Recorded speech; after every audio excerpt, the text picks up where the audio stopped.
काहे से धनवा टूटे रूप करता मोसर जवान से काहे से धनवा टूटे रूप करता मोसर जवान सपन माँ काहे से धनवा टूटे रूप करता मोसर जवान मोसर जवान सपन माँ मोसर जवान सपन माँ काहे से धनवा टूटे रूप करता मोसर जवान सपन माँ काहे से धनवा टूटे रूप करता मोसर जवान सपन माँ हैया हैया रे कहना बा अरे धावन लईक चला परवाना ओ कढ़लंका से हुआ हुआ रवाना हर लईके भी दैया दसानन से धैले बेबावलपुर की डगारिया लड़के भी दैया दसानन गईले बेहबावलपुर की डगारिया लड़के भी दैया दसानन गईले बेहबावलपुर की डगारिया बेहबावलपुर की डगारिया बेहबावलपुर की डगारिया लड़के भी दैया दसानन गईले बेहबावलपुर की डगारिया लड़के भी दैया दसानन गईले बेहबावलपुर की डगारिया हरे लईके भी दैया दसानन से धैले हरे बेबावलपुर की डगारिया औरतिया बघेला पहुंच गवा जाके नारायण तक की नगारिया रतिया बघेला पहुंच गवा जाके नारायण तक की नगारिया रतिया बघेला पहुंच गवा जाके नारायण तक की नगारिया ए नारायण तक की नगारी मोर रामा नारायण तक की नगारिया रतिया बघेला पहुंच गवा जाके नारायण तक की नगारिया रतिया बघेला पहुंच गवा जाके नारायण तक की नगारिया हैया हैया हरे रतिया बघेला पहुंच गवा जाके हरे नारायण तक की नगारिया अरे सूतल रहा रनिवा से मधुपर उठ गईले पाके खबारिया सूतल रहा रनवास में भूपत उठ गईले पागल खबारिया सूतल रहा रनवास में भूपत उठ गईले पागल खबारिया उठ गईले पागल खबारिया उठ गईले पागल खबारिया सूतल रहा रनवास में भूपत उठ गईले पागल खबारिया सूतल रहा रनवास में भूपत उठ गईले पागल खबारिया अरे सूतल रहा रनिवा से मधुपर अरे उठ गईले पाके खबारिया हर पाती पढ़े जब लंका पति के कहिया से फूटे लहरिया पाती पढ़े जब लंका पति कह दहिया से फूटे लवारिया पाती पढ़े जब लंका पति कह दहिया से फूटे लवारिया दहिया से फूटे लवारी मोरा दहिया से फूटे लवारिया पाती पढ़े जब लंका पति कह दहिया से फूटे लवारिया पाती पढ़े जब लंका पति कह दहिया से फूटे लवारिया हैया हैया हर पाती पढ़े जब लंका पति के हर दहिया से फूटे लवारिया अरे लाग गई अगिया फरक उठी अखिया अब पहले जुड़ते अडारिया लाग गई अगिया फरक उठी अखिया अब जुड़ते पहले अडारिया लाग गई अगिया फरक उठी अखिया अब धन जुड़ते अडारिया अब धन जुड़ते अडारिया अब धन जुड़ते अडारिया लाग गई अगिया फरक उठी अखिया अब जुड़ते पहले अडारिया लाग गई अगिया फरक उठी अखिया अब जुड़ते पहले अडारिया अरे लाग गई अगिया फरक उठी अखिया अरे अब दिहल जुड़ते अडारिया हर सेनापति तैयार कर जल्दी चतनिया है लसकारिया सेनापति तैयार कर जल्दी चतनिया है लसकारिया सेनापति तैयार कर जल्दी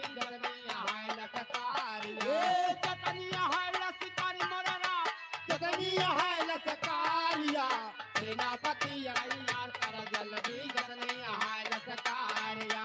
सेनापति तैयार कर जल्दी गजनी है लचकारिया हैया हैया जतनी सेना बेहबावलपुर के फौरन करा तैयार सुना जतनी सेना बेहबावलपुर के फौरन करा तैयार सुना शमशान होई गे लंका नगरी फरके आँख हमार सुना शमशान होई गे लंका नगरी फरके फरके आँख हमार सुना सेना सज गे नारन तक रथ पे धारा सवार सुना दासी जाके बिंदुमती से कहने लगी पुकार सुना भूपत जाती है गढ़लंका रथ बाटे तैयार सुना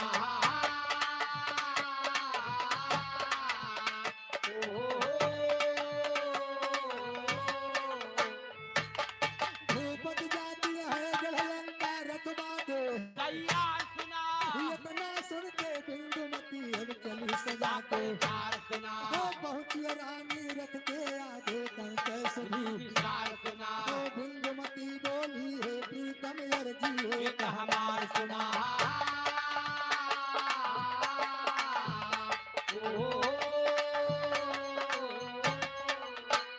भैया जब नारायण तक की सेना तैयार हो गई और रथ पे सेनापति बन के तैयार हो गया बाबूजी सारी सेना को आदेश लगा दिया जितनी सेना बेहबावलपुर की है फौरन तैयार किया जाए लेकिन दासी जाके बिंदुमती से बता रही है स्वामी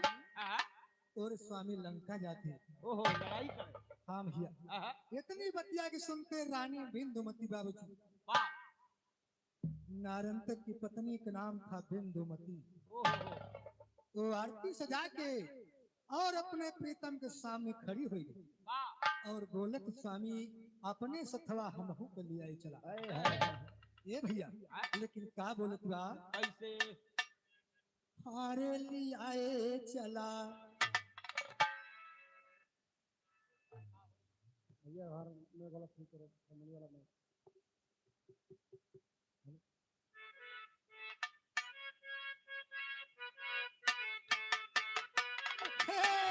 करबल सासु से मिलनवा लियाए चला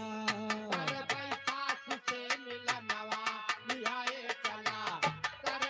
सास से मिलनवा लियाए चला सास से मिलनवा लियाए चला कर सास से मिलनवा लियाए चला कर सास से मिलनवा लियाए चला कर सास से मिलनवा लियाए चला हेलो फूलचंद पूर्णी की धरती से 100 रुपए का सम्मान है हेलो संतोष यादव ये 200 रुपए का सम्मान हाथी नमस्कार वाह हेलो परमिला देवी रामपुर गौहनिया की धरती से 100 रुपए का सम्मान हाथी नमस्कार वाह हे मास्टर लेकिन रानी बिंदुमती बोलत बा वाह अपने सथवा हमहू के लिए चला और का बोलत बा ऐसे जब से ब्याही के अइली ससुरवा जब से ब्याही आईली ससुरावा जब से ब्याहे आईली ससुरावा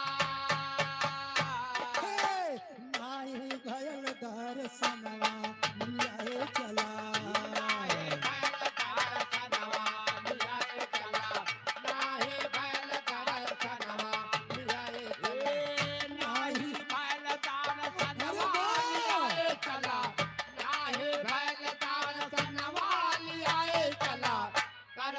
सास से मिलनवा लियाए चला कर सास से मिलनवा लियाए चला हेलो राम तीरथ गुप्ता ये गोरी की पावन धरती से 51 रुपए का सम्मान भैया को हाथी नमस्कार बा हे मास्टर जब से हमका भी यही के लाया है अब तलक हमारे सास और ससुर के दर्शन नहीं हुए। अपने सथवा लिया चला हम अपने सास और ससुर के दर्शन के लिए वाह लेकिन और का बोलत बा मास्टर कैसे सासू ससुर जी कई पूजबही चरणवा, सास ससुर जी कई चरनावा सास ससुर जी पूजबे चरनावा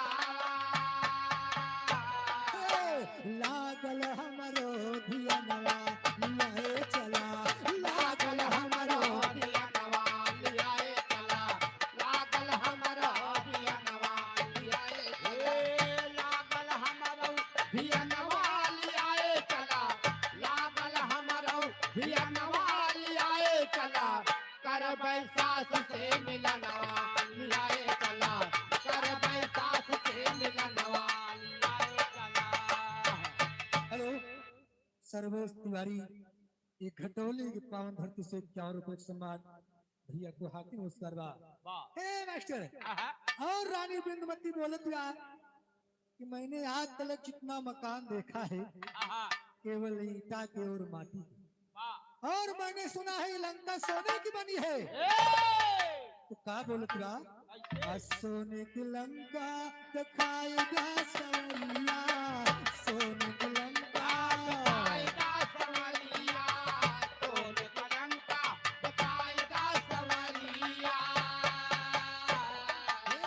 पैया लागी सजनवा लियाए चला,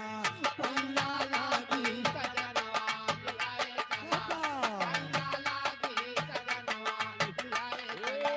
पैया लागी सजनवा लियाए चला पैया लागी सजनवा लियाए चला करबै सास से मिलनवा लियाए चला करबै सास से मिलनवा लियाए चला हेलो चंद्र किशोर सरैया की पावन धरती से 100 रुपए का सम्मान भैया को हाथी नमस्कार बा। इतना सुन के बाबूजी नारंग तक हंसने लगा और बोलत बा, थोड़ी सी बात के लिए आप चिंता कर रही हो, अगर आप मेरे साथ चलना चाहती हो तो चल सकती हो, लेकिन कहना बा और हंस के बोला नारंग तक क्यों रही हो आंसू, ओ हंस के बोला नारंग तक क्यों रही हो आंसू, कार सुना ओ चलो हमारे साथ प्रिय क्यों होती हो, होला कार सुना ओ चलो हमारे साथ प्रिय क्यों होती हो, होला कार सुना ओ हर्षित होई के बिंदुमती अब हो गई तैयार सुना,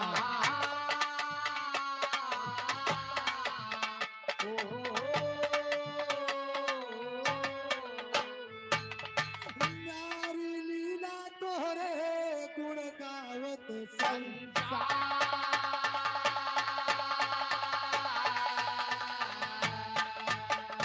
नारंग तक करके तैयारी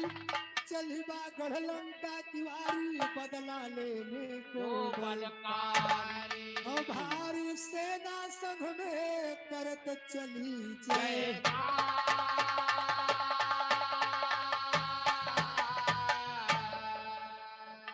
ए भैया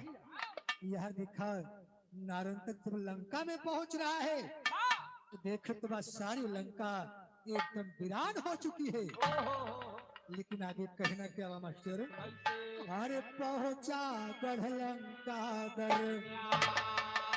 और देखे नगर बना सम, हो नारंग तक को भई हो पहुंचा जौन जहाँ पे रावण का दर,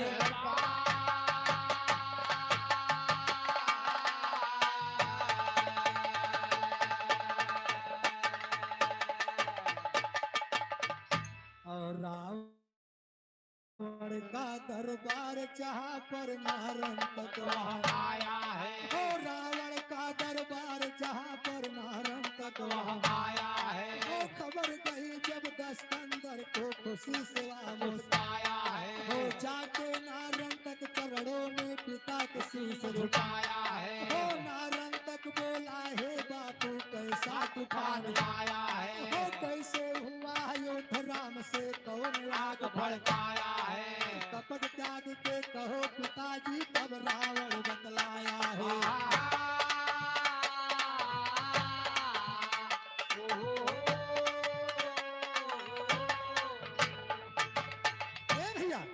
जब नारंग तक लंका में पहुंचता है बाबूजी